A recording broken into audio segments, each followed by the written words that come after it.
वसुदेव आज सहरोसा। दशरथ जी ने कहा, प्रभु आप मुझसे धेनु मांगिए, धन मांगिए, पूरा राजकोष मांग लीजिए, लेकिन मैं राम को नहीं देने वाला, क्योंकि राम मेरे नेत्र हैं, मैं राम को नहीं दे सकता। आप कहिए तो मैं तुरंत अपने प्राण दे दूं, लेकिन राम को देने वाला नहीं हूं।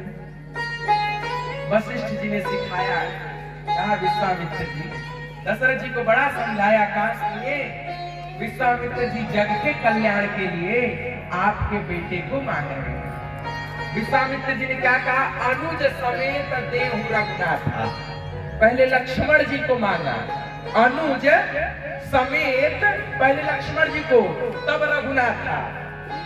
क्यों राम जी को बाद में मांगा, पहले लक्ष्मण को मांगा, क्योंकि पता है विश्वामित्र जी को बिना लक्ष्मण जी के राम जी धनुष बाण उठाने वाले नहीं, इसीलिए अनुज पहले लक्ष्मण को दीजिए, तब देहु रघुनाथा, तब राम जी को दीजिए। वशिष्ठ जी के कहने पर दशरथ जी ने राम और लक्ष्मण को विश्वामित्र जी को सौंप दिया। विश्वामित्र जी ने संकल्प लिया, दशरथ मैं भी तुम्हें सूद समेत तुम्हारे पुत्र को लौटाऊंगा। और आप लोग जानते हैं आगे की कथा में आप लोग सुनेंगे, दो दिहना का चार पत्तो पैगो तक कहने बोल राम लला सरकार की जय। विश्वामित्र जी राम जी लक्ष्मण जी को लेकर के अपने बक्सर की ओर चले। रास्ते में वन मिलता था, ताड़का नाम राक्षसी आसीद राजस्त्रिकु विश्रुतः। उस जंगल में ताड़का नाम की राक्षसी रहती थी। ये ताड़का ऋषि अप्सरा थी। अगस्त ऋषि से छेड़छाड़ करने के कारण अगस्त ऋषि ने श्राप दे दिया, जाओ तुम राक्षसी हो जाओ। ताड़का राक्षसी हो गई। वाल्मीकि रामायण के अनुसार ताड़का के दो पति थे, पहले का नाम सुंद, दूसरे का नाम उपसुंद। सुंद और ताड़का के पुत्र सुबाहु, उपसुंद और ताड़का के पुत्र मारीच। अब राम जी लक्ष्मण जी को लेकर के गए, विश्वामित्र जी तुम रास्ते में ताड़का राक्षसी। अब विश्वामित्र जी ने राम जी को सचेत किया, कहा राम इसी वन में ताड़का राक्षसी रहती है, मिल जाए तो घबराना मत, तुरंत मार देना। राम जी बोले प्रभु पहले आवे तो दिया गवा, तब न मारा। विश्वामित्र जी कुछ क्षण और गए। विश्वामित्र जी बोले देखो राम डरना मत, वो स्त्री समझ के मत डरना, ज्यों आए त्यों मार देना। राम जी बोले सरकार पहले आने तो दो, तब तो मारेंगे। फिर कुछ दूर और आगे गए, कहा राम डरना मत। वाल्मीकि रामायण में लिखा है 3 बार विश्वामित्र जी बोले राम डरना मत। गुरु जी बोले, हमारे गुरु राम जी बोले गुरु जी डर रहे हैं, ताड़का को तो हमको बुलाना ही पड़ेगा। जो राम जी ने धनुष की प्रत्यंचा पर टंकार किया, एकाएक बिजली तड़क उठी, सारा संसार कंपायमान हो गया और ताड़का जगी। और जब जगी तो पत्थर उठा करके लगी मारने। तो राम जी ने एक ही बार, ज्यादा मेहनत नहीं करना पड़ा राम को ना, एक ही बार प्राण हरि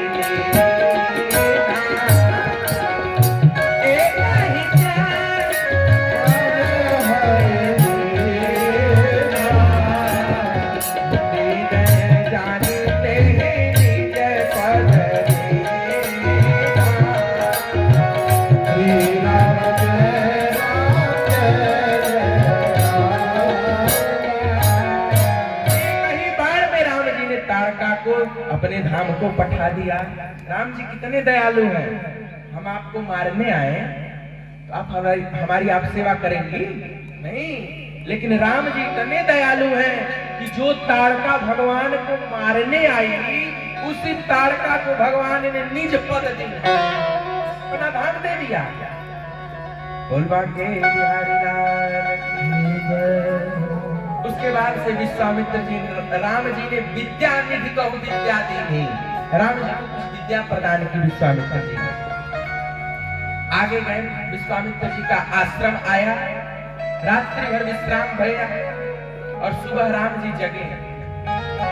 जग कर राम जी ने कहा, हे गुरुवर, अब आप यज्ञ करिए। प्रात कहा मुनि सन रघुराई, निर्भीक यज्ञ करो तुम जाई।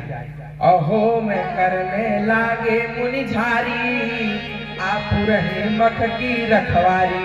विश्वामित्र जी यज्ञ कर रहे हैं और राम जी लक्ष्मण जी सिक्योरिटी गार्ड बने हैं। आप रहे मख की रखवारी। मख मने होता है यज्ञ। सुनु मारीच निशाचर कोई, अलै सहाय धावा मुनि द्रोही। जो यज्ञ में अग्नि प्रज्वलित भई, मारीच और सुबाहु तुरंत हड्डी मांस शराब लेकर यज्ञ कुंड में प्रकट हो गए। राम जी ने सुबाहु को देखा, पावक सर सुबाहु पुनि मारा। अग्नि अस्त्र से राम जी ने सुबाहु को मारकर तुरंत निज धाम पठाया। और राम जी मारीच को मारने वाले थे, लेकिन राम जी ने विचार किया, ये मारीच तो आगे चल के मेरे लीला में काम आएगा, इसको मारना नहीं चाहिए। सो राम जी ने ऐसा बाण मारा कि 7 योजन का सागर पारा। 7 समुद्र पार जाके मारीच गिर गया और जाके ऐसा गिरा कि साधुआ गया। मारीच साधु बन गया। आज भी जहां मारीच गिरा है उस देश का नाम है मॉरिशस। क्या नाम है? मॉरिशस। मारीच मारीच कहते कहते मॉरिशस मॉरिशस। आज भी मॉरिशस में बहुत हिंदू है, राम कथा होती है। बोलबा के बिहारी लाल की जय। राम जी ने मारीच और सुबाहु को सीख दे करके विश्वामित्र जी से कहा, प्रभु अब आज्ञा दीजिए हम अयोध्या जाए। विश्वामित्र जी ने कहा, राम मेरा यज्ञ तो पूरा हो गया, लेकिन एक और यज्ञ बचा है, उसको भी पूरा कर दो, क्योंकि तुम यज्ञ भगवान हो। सप्तम आकुत्याम देव यज्ञ, आप यज्ञ रक्षक है प्रभु। आपका काम है यज्ञ की रक्षा करना। मेरे यज्ञ की रक्षा हो गई, अब राजा जनक के यज्ञ की रक्षा करें। प्रिय भक्तों, जब विश्वामित्र जी ने ऐसे वचन कहे तो हर्ष चले मुनिवर के साथ। हर्ष चले मुनिवर। वर मने 2 चीज, दुल्हा। वर मने वर और वधु, वर मने दुल्हा। तो हर्ष चले मुनि वर के साथ। मुनि वर के साथ में दुल्हा के साथ चल रहे हैं। जब चलते चलते गए तो एक ऐसा आश्रम दिखा जहां एक पत्थर पड़ा हुआ था। आश्रम एक दीख मग माही, खग मृग जीव जंतु कहनाही। पोछा सिले मुनि प्रभु देखी।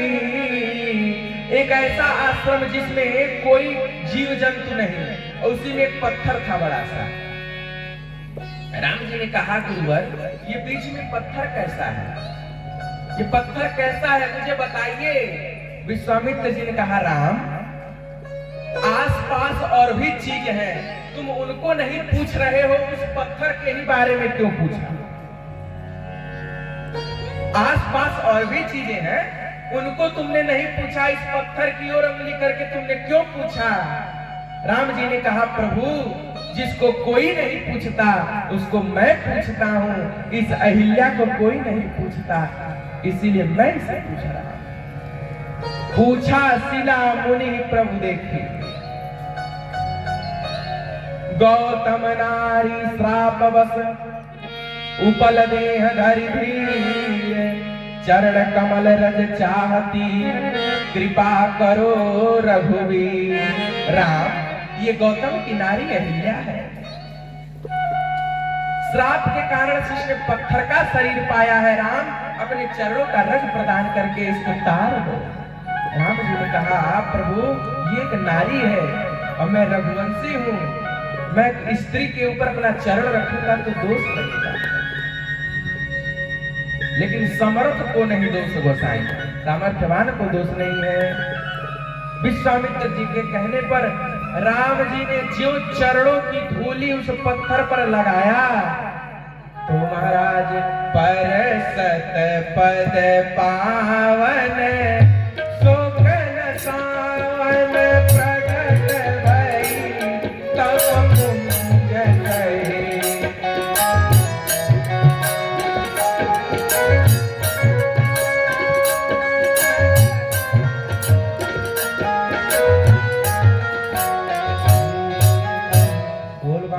बिहारी लाल की परसत पद पावन शोकन सावन प्रगट भई तप पुंज सही। देखत रघुनायक जन सुखदायक सन्मुख होई कर जोर गई। अति प्रेम अधीरा पुलक शरीरा मुख नहीं आवई वचन गई। जो राम जी के चरणों का स्पर्श पत्थर से हुआ वो पत्थर नारी बन गई। अहिल्या का उद्धार किया। इस प्रकार से भगवान ने अहिल्या का उद्धार किया। अब आगे की कथा हम लोग श्रवण करेंगे क्योंकि व्यास जी आ गए हैं। छोटा सा भजन गा के बाणी को विराम देते हैं। बोल बाके